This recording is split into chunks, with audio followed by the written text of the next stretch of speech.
Hello guys, so when you go to the someone's channel, when you see these and you wonder how you get them, if you don't know how, by the way, then go to your channel. Go to your channel. No, that's because I'm already on it. Sorry about that, but go to your channel how you usually would. Then go to this edit icon. Then you go to edit module.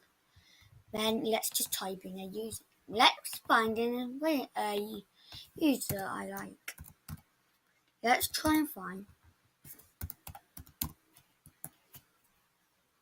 I like this YouTube. Let's subscribe to it. Then we just want to put it in here. Also, make sure it works before making a tutorial. I had to make sure this one worked. Then click the add. Don't click done. Boom. Now guess what you can do? Click on it. You'll be taken to that YouTube channel.